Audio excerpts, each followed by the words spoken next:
Welcome, everybody, to a Delco Nerd Network Hot Take. Guys, haven't seen a hot take before? Well, it's where a few friends get in a basement, we give our thoughts, we give our opinions on a TV show, a movie, or a game. Today, it's going to be a game, and that game is Assassin's Creed Mirage. Here to discuss with me, as always, the hidden one, Chris Trio. Gooch, why do we work in the dark? To serve the light. That's what I'm talking about. How you doing, my friend? I'm doing good. I'm fucking back in AC, baby. First one in a while. We're back, baby. That is true. I didn't even think about that. First one since Origins, right? Origins, yeah. Well, probably top of the series for me at a certain point. Like, oh, God, I miss Origins. But Gooch, I'm like Mirage. Origins, okay, no, for sure. Yeah. So we're back, Gooch. We're back, but unfortunately, not for long. I do want you to start off. Yeah. What did you think of Assassin's Creed Mirage? You know, getting back to basics a little bit, not open world. Ubisoft promised a bit of a well, it's open world. Sorry, not a huge smaller open world. Yeah. You know, Ubisoft kind of promised a back to basics Assassin's Creed with this one, a la Assassin's Creed 1. What did you think of this outing? Well, I think on that they definitely delivered in a lot of ways. I think that my favorite parts about this game are the gameplay. Or is the gameplay, I should say.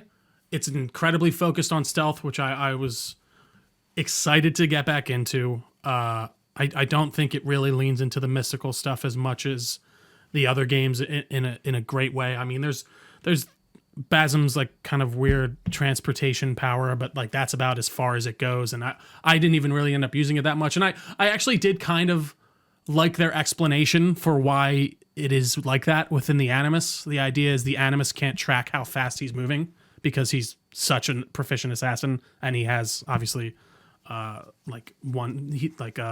people who came before like blood, but Isu blood. Thank you. If you don't want to say those who came before. Yeah, right. That's what they do call him at some point, right? Too, or am I misremembering? Yeah. They were those who came before, but right. they didn't know their name. Yeah. I really enjoyed the setting of Baghdad. I liked a lot of the assassination missions. Again, I think it really is a back to basics in the gameplay department. Story-wise, I do think it's just like, it's about Basim. That's it. This was a DLC until they turned it into a full game. Yeah. It's only $50 bucks. And I think that definitely shows. 100%. Yeah, in certain aspects, especially. Yeah, I don't know. We're never going to get an Assassin's Creed 2 moment again, Gooch. It's not. I sadly think that is the case. And I think too many people don't give a shit about current day stuff within Assassin's Creed for them to really want to commit to it again, which makes me sad. But overall, I enjoyed my time with this. I thought it was very much back to basics, and I appreciated that of it. Now, let me hear your go off, Gooch. Gooch has been stewing on this. All right, let's have a conversation, people. Sit down. I want you to sit down for this one. Bring me back. Take me in. So, you started off saying, you think, Ubisoft successfully, went back to basics with this entry. I happen to totally disagree with you. Okay. I don't think they successfully did that, and here's why. I think there is a lot of revisionist history going on with Assassin's Creed 1, and I guess you could say like 2, like just 2, not Brotherhood and Revelations, of how they were and how the story was and how they played and what they looked like. Like I really think Ubisoft and the player base have forgotten what AC1 really is. Okay. And while I was playing Mirage, I'm like, you know what? I need to watch some AC1 and look at the gameplay and remind myself of the story and the conversations that are happening in that game and, the real world stuff and what the conversations that are happening there. And I forgot what AC1 was really like. So it was kind of a little bit of a, a wake up call for me. And it's like, damn, AC1 has a lot more story in there than I thought, both present day and in the Animus. 100%. Especially between Altair and Al Mu'allim. So that being said, Mirage's narrative is terrible. There is no narrative. What? Okay, yeah, we're in Baghdad to kill the hidden, the order. Take out the Templars. Right. We do, assassinations similar style to AC1, where it's hey, we have a target, we're gonna find out a little information about them, and then we take them out. And then there is like the bigger narrative at the end of like, who Basem is, which I actually kind of find it impressive. They answered that question without spoiling Valhalla. Like, kind of interesting that they decided to do that. Yeah. Like, they didn't just, and we'll spoil it when we get to the end and we'll talk about it. But yeah, none of the assassination targets are interesting at all. I think they're really forgettable. I don't think any mission besides the first one, Al Ghul, I really remembered. And I don't even think Al Ghul as a character was interesting at all. Like, none of those assassination marks were interesting. I didn't really care who they were. I didn't really feel like, well, obviously what they were doing was kind of villainous and bad, but like, I really didn't care. Sure. Like, it wasn't like an AC-1, I kind of like watched, the assassination targets and like reminded myself who they were and like their picture within the story and what they're doing. And I'm like, yeah, I remember this being like this, but I'm like, the context is much more interesting. And I would agree with you on that. Yeah. And even with the main characters, I love Roshan's voice actor. I think she was a great pick, but I don't think they utilize her enough. Mm-hmm. She just kind of shows up and tells Basem what to do, or something like that, or is training him. But like once we get out of that hour or 2 hour prologue, like she's kind of just gone. Sure. And she comes in here and there for some exposition or information or whatever. Mm-hmm. But I'm like just like totally underutilized. But what it is like Assassin's Creed 1 is Basem and her's rivalry, because like again, revisionist history, I don't think anyone remembers that Altair starts off AC-1 by killing an innocent. He's not about the creed. He doesn't give a shit about anything. Well, no, I mean, that's the whole point of the first game is, again, I don't know, like it's to show his growth into that assassin. Right, but I think people remember who Altair is in the end, not how he started. Okay.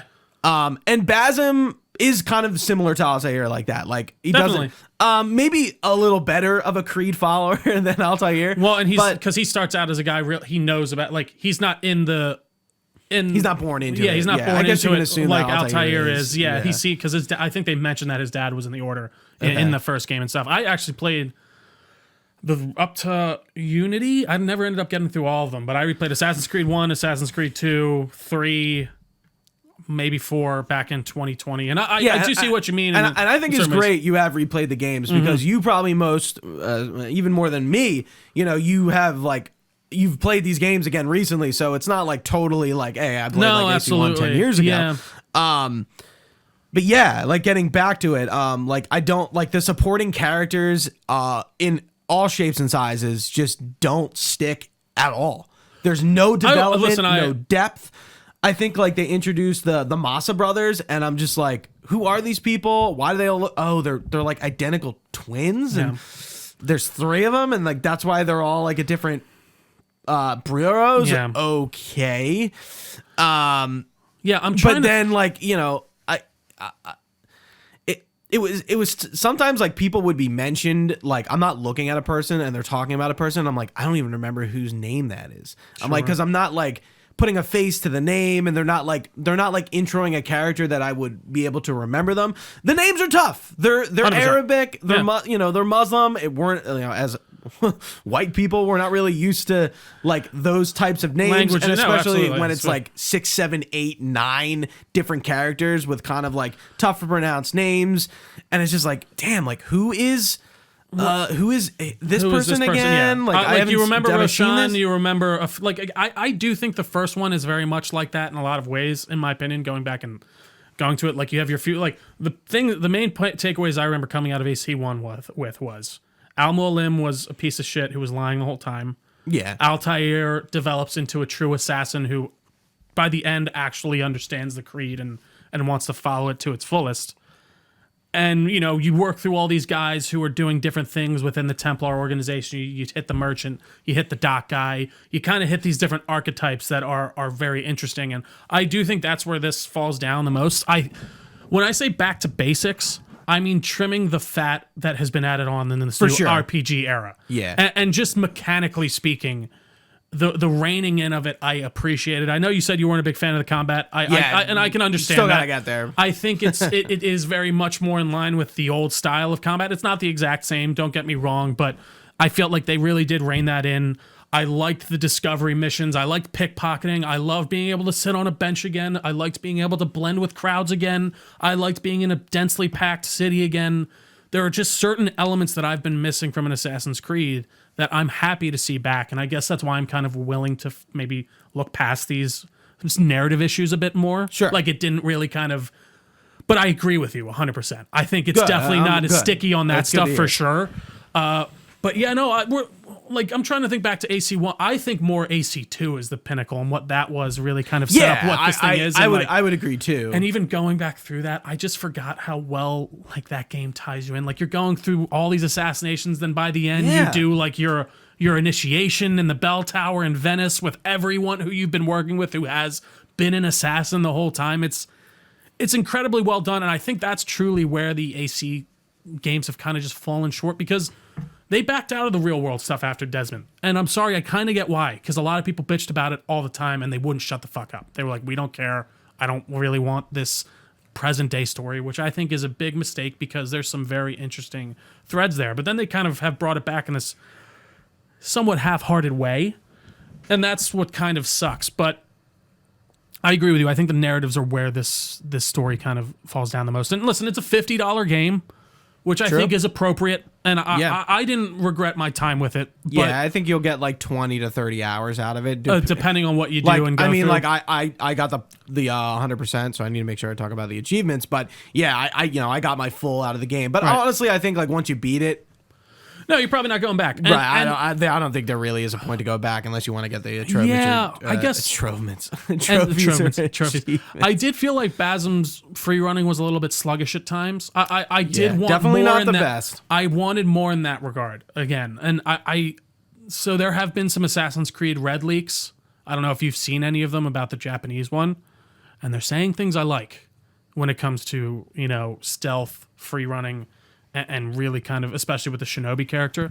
And I hope they lean into that stuff, and I want them to do it more, but like, it just sucks.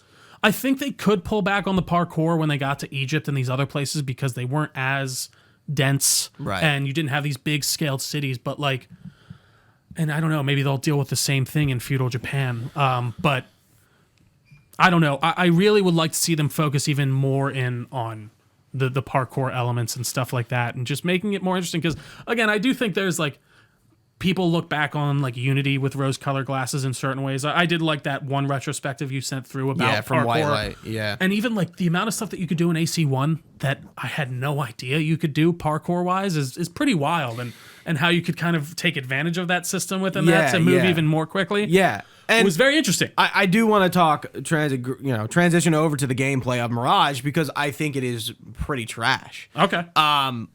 I do like how the game incentivizes stealth. I really do like that. I feel like getting in open conflict was actually a conflict. Yeah. Like, I can't kill 3 or 4 guards. I gotta run or something. Yeah, or I just gotta restart. I can't really tell if that's what the developers wanted or the combat is just so bad that I really can't deal with it. It reminds me so much of AC1 because it just feels like the combat is secondary. Like you're not really supposed to be. You aren't supposed to use it, and I think it's very simple because Assassin's Creed 1 you parried an X, parry X. So parry X. Here's why I like the counter thing. Okay.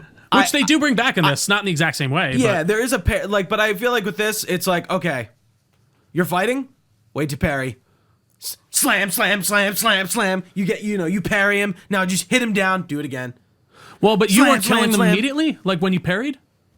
No, every time I parried, it would be an instant death. No, were you on hard? Yeah. Not for me. I mean, I don't know. So when I would maybe I wasn't parrying maybe enough. You had to be like down health a little bit, but at most, maybe it didn't happen every time. I could have sworn every time I parried, they had to be lower health. Well, and I saw even in AC1, it was like certain things weren't an instant kill with a parry, but the hidden blade was always an instant kill when you parried. Yeah, I just didn't. I think the parry just like didn't. It was like clunky. Like it just the combat just didn't feel great to me. So not only I think was the game incentivizing me not to get into fights, I didn't want to get into fights because I really did think the combat was shit. I was fine with having one hidden blade again. Not really a huge deal. I kind of like having that limitation. I think it makes situations and you can still more, double kill at a certain point, right? right, Yeah. with throwing knives. But yeah, like the parkour has been better. I was, and that's I was hoping that like a return to form would be the true control that it was before, but like this does like it's not as finicky as the old ones. This game reintroduces blending, like you brought up, but I don't think blending is nearly as good as it was in AC1, where you can just join the group and you'll walk with the group, and it kind of gives you the opportunity to look around a little bit more because you don't have to worry about moving. You're just moving with the group. I know in AC, This doesn't just move you when you're in a big one, but even still, like you can only move in that one group with AC1. Like I don't know, I don't mind that necessarily. But when AC2 comes along, there are more groups to blend in with. It's not just like the No, it's true. It's everyone. Yeah. But like again, it's the game moves you with the group, Sure, which I liked. And go. I don't know why I was like the factions in this, great that they have them, but they're few and far between, and I almost never use them. They were never there when I needed them to be. Okay. Like obviously some of the assassinations, like they set you up to use them, but I'm like, okay, you pay the mercenaries and then are standing in the one place to then just attack the nearest guys. They're never just around. Like it's like in AC2 you could recruit them and they come with you and then they fight. They follow you around. Yeah. The courtesan, same thing. I feel like I never use musicians. And even the merchants to walk around with them. I just feel like they were never where they needed to be. Like they just didn't place enough of them for you to even utilize them in the correct manner. Yeah, it's fun. I wasn't really. I felt like I could always usually get into where I was trying to go in a stealth way or like through some type of thing. So I never even thought. I think that kind of proves my point because like you didn't even use them because they weren't there for you to use. Well, but not even there. Like I thought they were. I just found the other way in. You know what I mean? Usually there's like an underground way, or you can. I think I definitely used them a couple times, but I agree with you. I don't think they were like prominent. I don't remember how much I used them a ton in even AC2 looking back. But that's not an excuse. That's just how I utilize them. And kind of my end point, I want to talk about the skill trees because that is something I do actually like. Yeah. There is no style or substance with this combat, and I think Assassin's Creed is mostly style with the fighting. I think it's pretty easy to compare Connor and Basm in terms of just like how they fight, especially with like using dual wield weapons. Well, more for sure. Connor has the hidden blade and the tomahawk. Basm has a sword and I forgot his twists. A dagger. And I was like, yeah, and like I was like, okay, I went back to AC3 and I'm just kind of like watching open combat and the way Connor fights, and the style of his assassinations and even the countering. It makes him feel like he is an assassin when he can just stylishly parry people and then counter them and kill them. And yes, you can do that in Mirage, but it doesn't look doesn't feel satisfying to you. Nearly as satisfying or as cool. And Assassin's Creed 1, it's the same thing. Like Altair like looks stylish doing these counters. And yeah, the combat isn't, is it a little broken that you just counter people all day and night? Yeah, but I think that's like the fun of it. I think that's why we liked it. Well, I do think it's just part of the times too. Again, I get what you're saying, and I think that's fair, and I think it's a bit more satisfying back then, and I take your point on the style of like, it felt like very different moving from these different assassins, but it was weird because we were stuck with Ezio for a while, and he did, I felt like he always did fight in that similar kind of stylistic way. Him and Altair like do the same. And moving from like that animations to like, especially Connor, they definitely did take his like Native American heritage into account, and just the way he fights and everything, especially with having that tomahawk, it's too perfect. With this, it does feel like you can't. They didn't find that exact style that like Basm has himself. So I do think that's a fair point. But I do like the skill tree, and I think the skill tree's perks and like what the each point does is really effective. Like it's not just Meaningful. like here's your meaningful. Yeah. Here No, is that's- yeah, your you're here. correct. No, it's Yeah. okay. It's that was a better word. That's why I agree with you.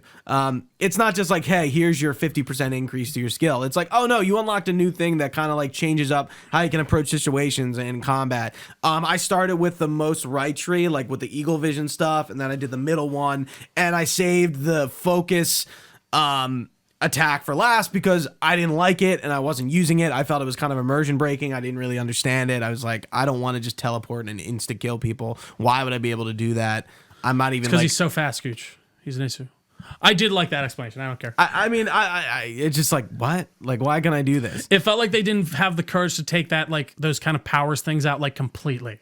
You know Are what they I mean? in Origins and Odyssey? Yeah. I don't think in Origins he doesn't have, Or, like, he has, like, in Odyssey Odyssey and you have, Valhalla. like, it's like special attacks more than, like, I think it becomes more, in Odyssey it's more, like, mystical stuff because of the stuff with your character, but, yeah. Yeah, that was the first time I ever like ignored an entire skill tree because I just like didn't vibe with it. I'm just like, I'm gonna go from right to left. And I do think this is the best example, like you said, of a meaningful skill tree. Like, Yeah.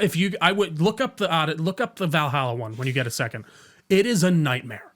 It's just a spider's web of circles with circles that are surrounded by other circles that you have to connect each of them to get to them. And it's like 5% to your axe, 5% to sword, 2% to stealth. Like, I'm like, what the fuck are you guys doing? It's like you get an extra slot on your tool belt, or you like, it's a meaningful addition to gameplay, and I appreciate And speaking that. of tool belts, I did like, you know, I enjoyed the tools that they had. You know, I guess nothing crazy. We've had all these things before in Assassin's Creed. You have your smoke bombs, you have your knives, you have some traps too. Floors, yeah. Yeah, I don't know. darts.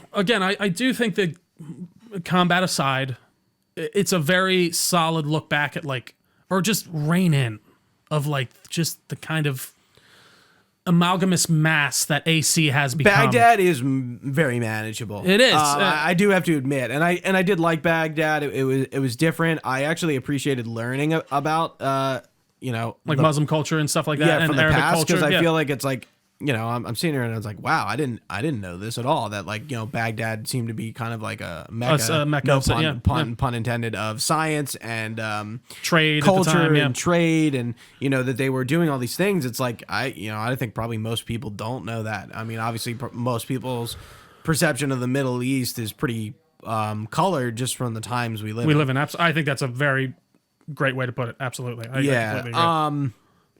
But no, it's a culture that like we really, you know, we were in this time during AC1, but that was at a time where they didn't really, you know, Altair's just walking around with an American accent.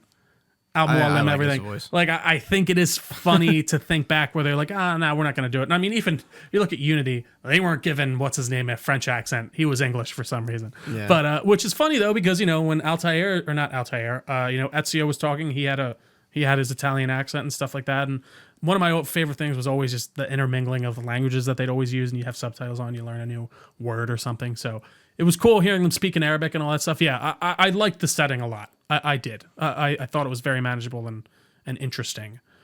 Other than that, though, yeah, I agree that the target list felt a little lackluster. I didn't really care much about them. I personally, while I didn't find them super memorable, I had fun on the assassinations, and I felt like they gave me enough freedom to kind of, you know, approach it how I would like. Some of the costumes were fine, but Yeah, my favorite thing to bring back, I'm sorry to interrupt, is Eagle Vision. 100%. Okay, glad you brought that up because I was going to go into it and I forgot about talking about it. Well, Eagle Vision, great. I hate the eagle, the actual eagle. So I hate the spotting. I'm like, Jesus Christ. I just doesn't. I it's think just it was an bullshit to me. interesting idea, especially at the beginning when they brought it in with Origins. With Origins. I think it's much better now that I can use both. I don't mind because I really didn't even find myself using the eagle that much. I barely used it. Really? Mine was I only the used it Eagle Vision. constantly. No, I didn't mark anyone at all or any. I was mostly in there with my Eagle Vision, just fucking people up. And every once in a while, I pull out and do it. But yeah, I really maybe that's why I have probably a stronger opinion about it, because I was using it a lot and not being too fond of it. But I still even remember by the end of like Valhalla and things like that, I found it annoying. Like because I'm trying to find a chest. Is it a raven in Valhalla? Yeah, it is. Yeah.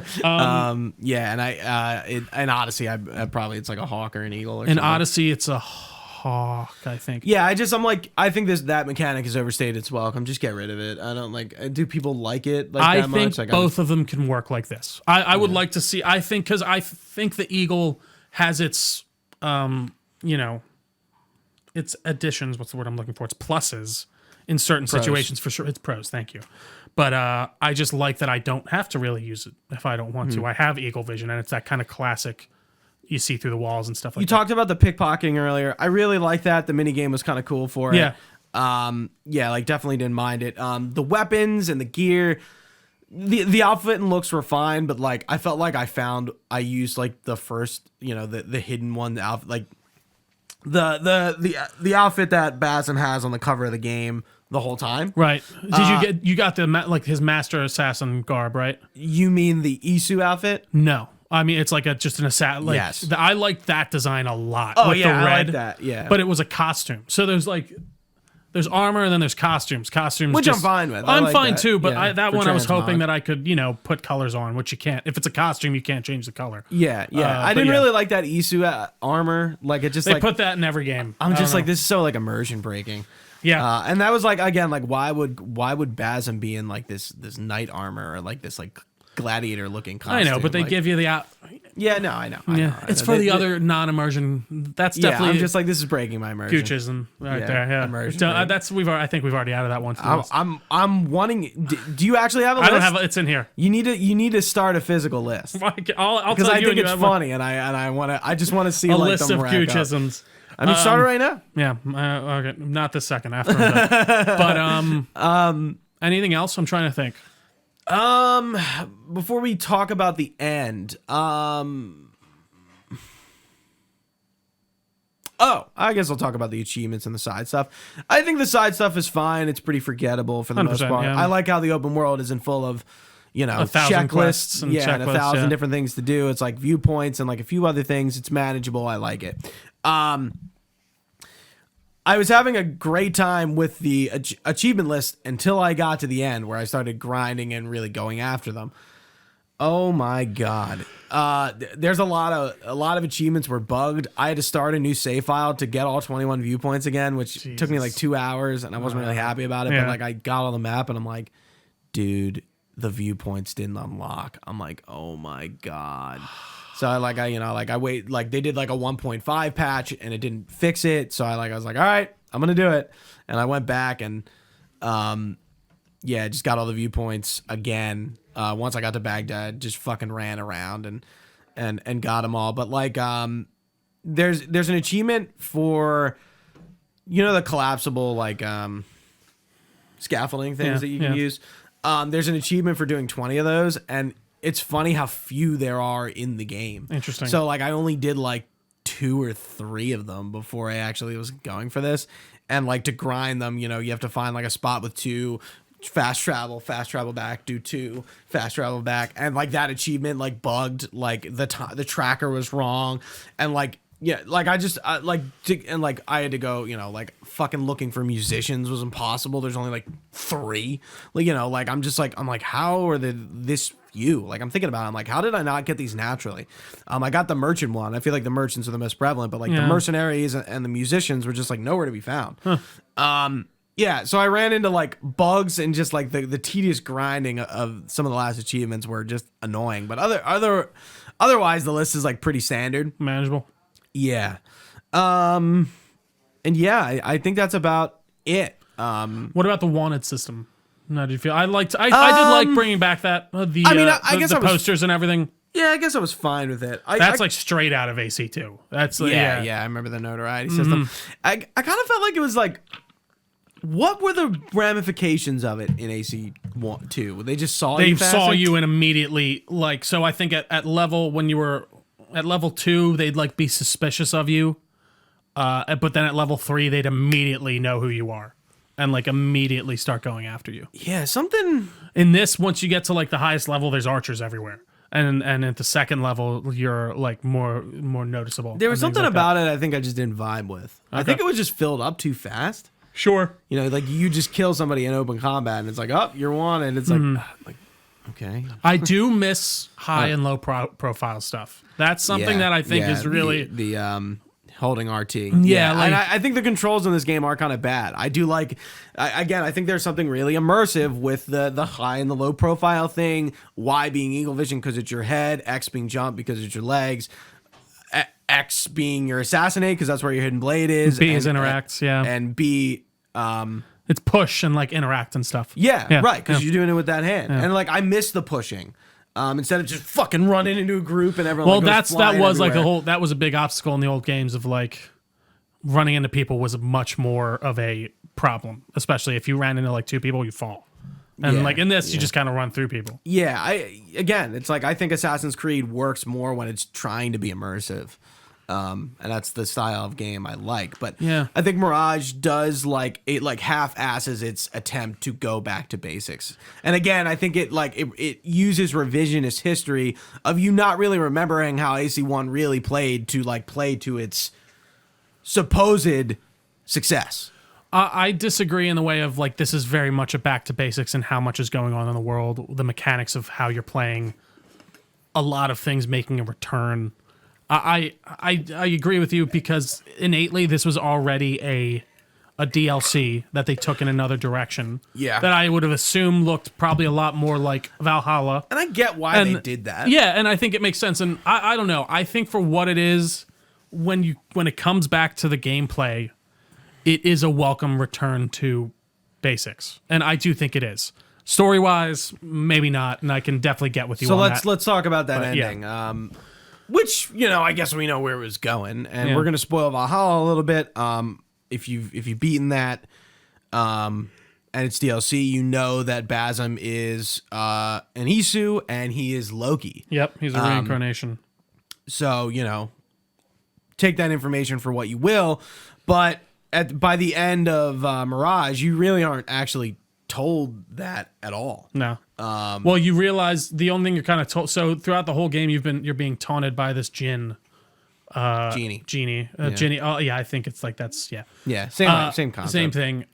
That's just haunts Basm in his nightmares. And that seems to be the main through line, right? Like that's how we start the game, and like Basm is trying to figure out like what's going on for them, and that's kind of his through line. He's like really his inner conflict. Yeah, and by the end, he finds out that these are memories from old lives peeking through that he just can't deal with almost, I guess. And you can't like interpret them. Exact, right. Because he just doesn't even understand. Yeah. Right. And you kind of have this reveal to him, like he figures this out through the temple underneath the Assassin's Mount. I need you're fresher on this than me. I beat this like a month ago. Yeah. The temple is under Almut, I think it's called, which is not Masyaf. It kind of looks like it, and you know what? It's funny. They reference that in AC1. They say it by name. Oh, Almut, really? Yeah. Oh, that's a cool little throwback. They do. So it's not. They reference the Almut like sanctuary or whatever. Right. Yeah, that's cool. Yeah, just to reference that it's a thing. Yeah. So like it looks like they built an assassin's headquarters there because of that temple. And it's clear that Roshan, for some reason, nobody else, even like the mentor, doesn't know much about it, but Roshan knows, she's hiding from Basm, like, that she knows like what he is to an extent, right? Obviously she doesn't know like the full lore of the ones who came before, but she just knows that he is like this he is one of them, and he is like he came from there. So and like him knowing is bad, and know when the when you go back, things culminate, and like you find out Roshan was hiding this from you, and he's like, well, I'm gonna go there, and it's like, well, if you don't, and basically it's like, okay, like if you do, and she seems to be doing it out of blind faith to the creed. Yes, too. Like she's like, no, we were told not to go in there. Right. Don't go in there. Right. And this is where the AC1 kind of comparisons between the master and the apprentice like rivalry comes in, which I really like, because if you recall, or maybe go look back in AC1, like Altair and Amu Allen are really going at it verbally and politically, philosophically. Yes, it's definitely a better word. Like they're having like these debates about like what they're doing. Like Altair's questioning every sort of target he's killing. Who are these people? How do they connect back to the Templars? Like what's going on? Like how does Robert de Sal fit into all this? And you find out at the end really what's going on. And well, Amu Allen, obviously he's one of them, so he has all this inside information. Well, he wasn't like a Templar, right? I thought the idea was he just like turncoats, basically. He's like, yeah, they're right, but we're going to do it.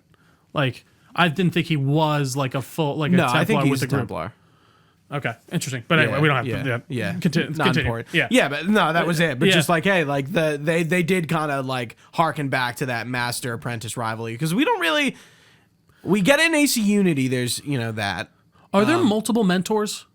I don't think so. See, that's why I thought there was only one at one time. So that one sorry. I meant mentor in her role, not her actual title. I meant like within like because Roshan is not the Order's mentor. It's another dude. It's that, but that guy's called mentor. The other guy that's there, they have a mentor there, but is he the mentor of the entire Order, or just that sect? Right. But then why are they calling? Okay, all right. So mentor is just because I thought mentor was reserved for the guy who is at the top of the whole thing. I would, at least that's how I understood it. Yes, but maybe maybe they're the regions. mentor of the region, the Almut region or whatever. Yeah. Okay. Interesting. Yeah. So I thought it was kind of a fine. That's what, again, I think this is where the game falls down the most for me, is like you kind of just get the story about Basm. He conquers whatever he's dealing with, but you don't really get like the through line of exactly why he's like that. You just kind of get the vagueness of it, and dude, yeah, it is really vague. It's just vague, and like there's nothing. I said it. I Again, said it, but like I don't know how you ever beat Valhalla. You get it, but if you don't, it's like, wow, they really tried to not spoil you. Yeah, which I don't know if that was a good thing or a bad thing. Maybe it's like you can see more of what happens in him if you want to play this. Friend of the show, Nick McGinley, beat it, and he was like, dude, that was so like lame, and he doesn't know how Valhalla ends. Yeah, and I ended up telling him. Well, he's like, I looked it up, and I was like, oh, but I'm like, yeah, it still doesn't. It's not as narratively satisfying as you'd want it to be. Right. And I think and there's no big question. And I think that's where these games really kind of shine the most. Like I said, no present day feature, obviously, but like at the end of the Valhalla DLC, it seems like they're teeing up Basm to be the present day. He is. Yeah, I mean he is. Yeah, he's in the present day now. And yeah. It's just an interesting choice, and I don't know, man. We'll never get that thing of like, or maybe we will. They just have to really try at it. I want an Assassin's Creed game to finish again and me to be like, what the fuck is happening? But like we know so much about the world now that mystery is hard to recapture. Like when you got that thing, even at the end of the first one, it's like this. It's a map of the world with all the different locations of the Apples of Eden. And you're like, what the fuck's gonna happen now? 2 ends with you and Minerva having that whole thing about like the people who came before and talking about his ancestors, and then that moment with Ezio where he talks to Desmond. Like I mean, it's so good, and it's such a full circle moment that I want to see that happen again, and I don't know how that does. And I think that does come from the lack of not having that main day protagonist that they let go, because I'm sorry, people didn't like it for some dumb reason. I don't know why. But that's just the way it is. And those are the people who are driving Assassin's Creed now. The people who didn't like the series. For sure. And didn't like things about it. They're listening to, I guess I'll say maybe unfortunately, the vocal majority. I was going to say, yeah. Which kind of sucks. Yeah. I think we are on the minority. We are in the minority of like finding that stuff. I think we are. I don't know. Yeah, I think we are and we aren't. Yeah. Because like all through my friend circle, Casey and all those guys that got, when we played Assassin's Creed, we all loved it. It's true. No one ever had anything negative to say, and I think it was when like sort of the online kind of space came more into effect with like Twitter and stuff, and like forums, that people like, I started hearing this conversation about like nobody liking the present day. I'm like, what do you mean? That's like the best fucking part. It's just such an interesting dynamic. And it sucks to kind of lose that and not have as much interest in it. And I think it does take something away from it. Unless you were just going to focus completely on the past stuff. Like, maybe just do that if you're going to... It's this kind of weird, like, middling dance that we're doing now. that I almost don't like more. Wait, what do you mean? Like, we kind of have some present day stuff, but it's mostly all just focused on the past. Like, But if you're Mirage did focus on the past. no, that's fair. So that's part I actually did. I appreciate. But for the most of the other ones, it's been kind of that like, will we, won't we? Yeah, Will because we? I mean, don't know. like, I guess Origins to Valhalla was like Layla's thing. and I saw actually the ending with her, and I thought it was pretty interesting. It's interesting, and like how she like big spoilers. Like Desmond is like sort of like this Isu AI. yeah. Yeah, and he gets like enveloped into the system or the gray. I think they've been talking about that for a while. There's some cool ideas, but guess what? Those games are 60 hours too long, and that's one of the issues that I think this does in an amazing way pull back she on. becomes one of those things. And I just hope with Assassin's Creed Red they realize they don't need this.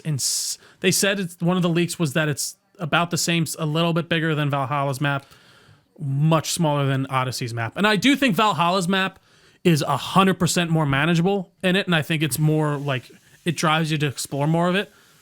But I don't think it's a lot of just rolling green hills too. So like that's another issue with it. I'm curious. I think it's interesting that they're doing a real world figure for an assassin protagonist. Yeah, they're basing it off of a real African samurai, which is cool. Yeah, I think that's pretty cool. Yeah, they've done that with like obviously historical people, like within the story. Of course, I mean Assassin's Creed 3 is the entire founding fathers, but like you never played as one, like or inspired by one really. Right.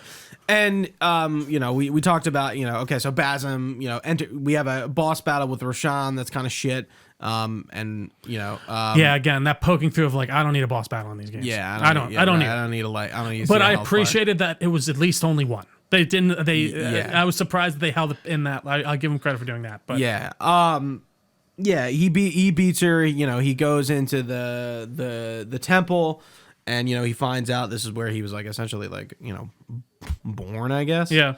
And the Nihal twist was interesting. It was. I didn't see that coming. I never thought that she was like not real, and he was like, is she another version of him, or like just like a subconscious thing that he created to like sort of help him? I think it's like his mind. It's the way his mind coped with what happened. Yeah, which I found interesting because like it's like no one interacted with her, huh? Yeah. Like I didn't even notice. Like interesting. They did it because it's funny. I remember Joker is one of the biggest ones I can remember that being a thing of like the girlfriend wasn't there, and like I did remember within that movie I'm like they're not interacting with like she'd never interacted with anyone, but like in this they did do a good job of like not making it noticeable at all. And then this Basim now his world is fucking opened up and he kind of becomes bad almost, or so dedicated to the creed but also so dedicated to his own personal mission, which involves the Assassin's Creed. Yeah. Roshan, I guess kind of like goes into exile in a bit. She leaves the creed. Yeah. Yeah. She seems like, to leave, and then then apparently she comes back, right? You said. Yeah, she is in Valhalla. Yeah. She is hunting down, I think, a Templar. I believe that was added post game, like to tie in with this. That it was part of DLC. Okay, yeah. Because I was like, oh, interesting. Yeah, so she gets her old hidden blade back because she throws her at the mentors and walks away. And she adopts like a new last name, which is Ibn Lahad, which is Altair's last name. And I'm like, is this Altair's mom? And I'm like, oh no, Trio's like, no. No, I thought that too. It just means Ibn Lahad means son of no one. Yeah, which she talks about, like that she's a daughter of nobody, and like that she like threw her whole life away to like be a nobody. I don't think we've seen a character that dedicated to the creed ever in Assassin's Creed. Yeah, not in a misguided way, like because there's that one like kind of guy that Altair faces off with at the end, like who kicks him out of the order and everything, where he's that's the guy I was talking about before we started. Was his name Assad? I think. Is it Masad? I can't. I feel like it starts with an S, an M, but keep going. Yeah, I did think again. It. There's some interesting stuff here. It's just not that type of intrigue that I miss and remember from these games, and I do think there was just something to that time of like, man, what's happening?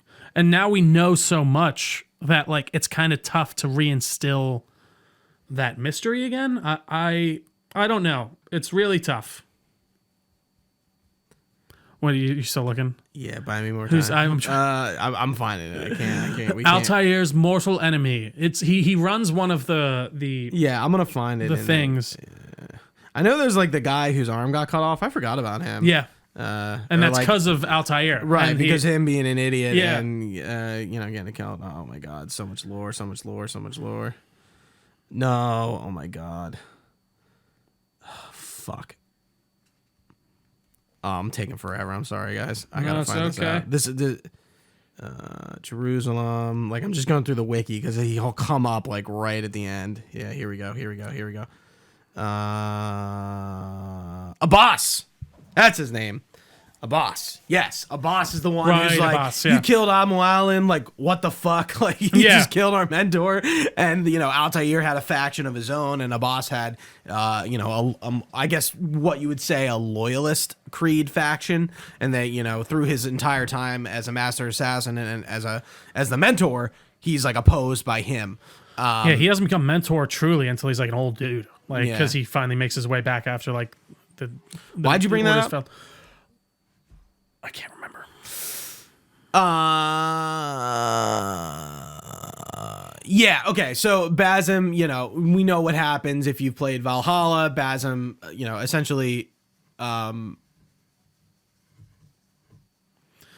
essentially kind of becomes like a fucking like crazed dude. He's think. He knows he's special, and he knows he's Loki by the time it comes to Valhalla and things like that. And then you find out about everything that he's like done in the past through the flashbacks, and then he ends up replacing. How is it? Oh, God. He founds his own bureau. Yeah. He leaves that bureau to find his own one. And I think the events of this game also lead the Levantine Bureau to be founded as well. Right. Which is the bureau that Altair belongs to. Yeah. And that's just kind of the way it ends. But again, a lot of vague, like, I'm Basim and I'm going to. I'm going to get my family. And it's super Basim like this really is, it definitely feels like a DLC in that regard. Like it's not part of the broader story in a big way. It's just kind of some background. Right, which I get. It's more of like an expansion. Yeah, 100%. Yeah. And that's what it did. Like we said, that's what it started out with. So it makes sense. Anything else, Gooch? That's it, man. I don't know if I'll be back in AC. We'll have to see. See what Red brings. What I at some point, maybe I'll play Odyssey and Valhalla, but like again, it's such opening that can of worms is such a commitment. So it's going to be especially with you and getting achievements. Yeah, it's going to have to be like at a really opportune time. But again, I'm kind of happy that I can play like the best version of the game with like all the DLC and kind of go straight through it on my own pace and not have to worry about getting to a review or whatever. Guess what? If you wait to buy video games, you're getting the best deal. I just don't want to wait. I want to play things immediately.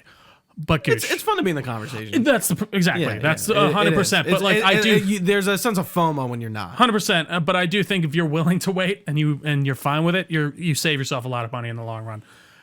I won't be doing that though. Anyways, thank you all if you've been watching with us live on twitch.tv/Delco Nerd Network. We really appreciate your time. You can find this podcast anywhere podcasts are found. Just search DelcoNerdNetwork.com. We have a Facebook page, Discord channel as well. Search Delco Nerds on those social pages. That will get you to us. We're basically that on everything. Like I said, Discord channel, Facebook page, all that good stuff will be linked down below.